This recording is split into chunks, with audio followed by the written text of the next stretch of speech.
छोटी सी एग्जांपल देने लगा हूँ, उस एग्जांपल को माइंड में आपने रखना है। एग्जांपल बेसिकली ये है कि जनाब आपको आपकी मदर ने कहा है कि चूल्हे पे पड़ा हुआ है मिल्क पड़ा हुआ है और उसको आपने देखने के कहीं बॉयल ना कर जाए। तो आप कह रहे हैं पबजी, और पबजी खेलते हुए आप कह रहे हैं इसको मार उसको मार, लेकिन आपका ध्यान दूध की तरफ नहीं है। तो इसी टाइम के दौरान दूध बॉयल होकर देगची से बाहर आ चुके हैं और आपकी जो अम्मा हजूर है वो आपको पतली पतली गालियां दे रही है। तो अब यहाँ पे इशू क्या आ रहा है, दूध बॉयल क्यों कर रहा है?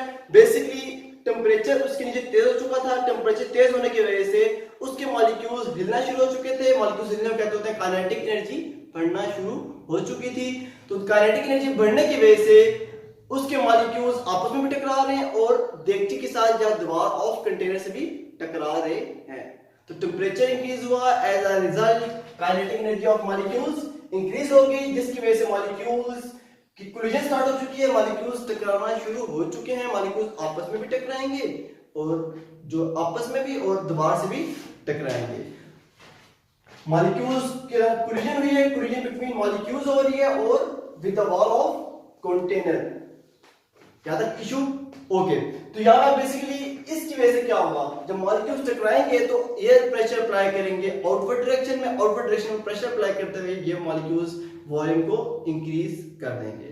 तो basically temperature is increase, kinetic energy of molecules increase. अब मॉलिक्यूल्स तेज से हिल रहे थे, मॉलिक्यूल्स हिलने की वजह से वो आपस में भी टकराएंगे और दीवार ऑफ कंटेनर से भी टकराएंगे।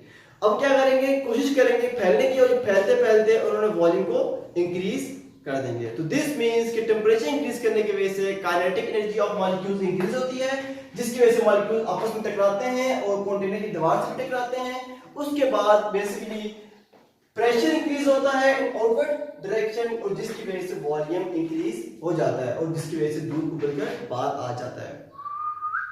टेम्परेचर इंक्रीज एंड जो वॉल्यूम ऑफ जो मिल्क था या वॉल्यूम ऑफ जो भी चीज थी उसका वॉल्यूम इंक्रीज हो चुका है। तो यहां हमारा टॉपिक थोड़ा सा इसकी एग्जांपल खत्म होती है। इसकी स्टेटमेंट पे आते हैं। स्टेटमेंट में हमने ये बताना है कि वॉल्यूम और टेम्परेचर,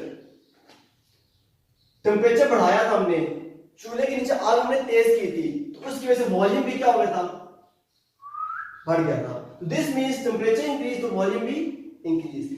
अगर दो चीजें हों और आपस में एक चीज के बढ़ने की वजह से दूसरी चीज भी इंक्रीज हो रही हो तो उसे कहते होते हैं डायरेक्टली प्रोपोर्शनल। फॉर एग्जांपल आप हैं और आपकी पॉकेट मनी हम बढ़ा चुके हैं, पॉकेट मनी बढ़ने की वजह से क्या होगा, आपकी अय्याशियां भी बढ़ जाएंगी। तो दिस मींस कि पॉकेट मनी और आपकी जो अय्याशियां हैं वो एक दूसरे के डायरेक्टली प्रोपोर्शनल हैं।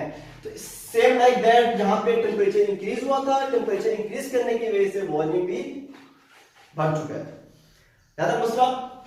तो टेम्परेचर इंक्रीज, वॉल्यूम इंक्रीज। तो this means both are directly proportional to each other. इसे कहते हैं साइन ऑफ प्रोपोर्शनैलिटी। इसको हम प्यार से कहेंगे तितली। तो वॉल्यूम और टेम्परेचर एक दूसरे के डायरेक्टली प्रोपोर्शनल हैं। तो लॉ क्या बनेगा, इसे कहते होते हैं वॉल्यूम ऑफ अ गैस। ये क्या चीज है, वॉल्यूम ऑफ अ गैस। इससे कहते होते हैं प्रोपोर्शनैलिटी, और ये कौन सा केस है, डायरेक्टली प्रोपोर्शनल।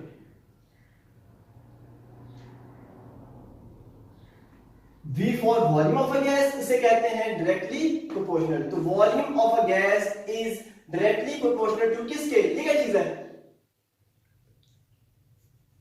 टेम्परेचर। तो volume is directly proportional to किसके, टेम्परेचर के। इस पूरे टॉपिक में हमने प्रेशर की बात नहीं की। तो जब प्रेशर को हमने चेंज नहीं कर रहे, जब प्रेशर को चेंज नहीं कर रहे, तो दिस मींस के प्रेशर इज कांस्टेंट। तो यहां पर लिख देंगे आखिर में प्रेशर इज केप्ट कांस्टेंट। तो दिस मींस कि volume of a gas is directly proportional to किसके, temperature, when pressure is kept constant. Explanation हम समझ चुके हैं कि temperature increase, kinetic energy of molecules increase and so on, हम पहले पढ़ चुके हैं। अब इसको बनाने लगे हम लोग ग्राफ बनाने के लिए आप लोगों ने कोई रट्टा नहीं मारना है, बेसिकली आसान सी ट्रिक है। टेम्परेचर मैंने सपोज कर लिया 100 और उस टाइम वॉल्यूम सपोज कर लिया मैंने 10, टेम्परेचर मैंने 200 कर दिया, वॉल्यूम मैंने कर दिया 2।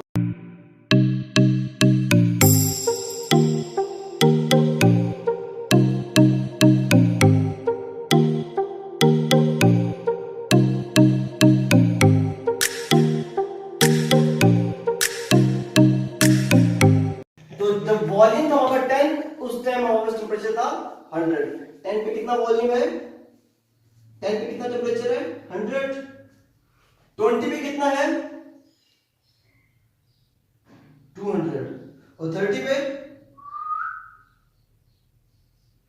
And so on. तो ये ग्राफ बन चुका है। ये ग्राफ ये शो कर रहा है कि जनाब कि temperature is directly proportional to volume. Temperature बढ़ेगा तो वॉल्यूम भी बढ़ेगा, टेम्परेचर कम होगा तो वॉल्यूम भी कम होगा। तो आज की हमारी वीडियो खत्म होती है। अगर आपको वीडियो समझ आई है और अच्छी लगी है तो कमेंट में बताएं, और अगर आपको मेरा चैनल पसंद आ रहा है तो इसको सब्सक्राइब भी कर दें। ओके, इंशाअल्लाह कल हाजिर होंगे एक नई वीडियो के साथ। अल्लाह हाफिज।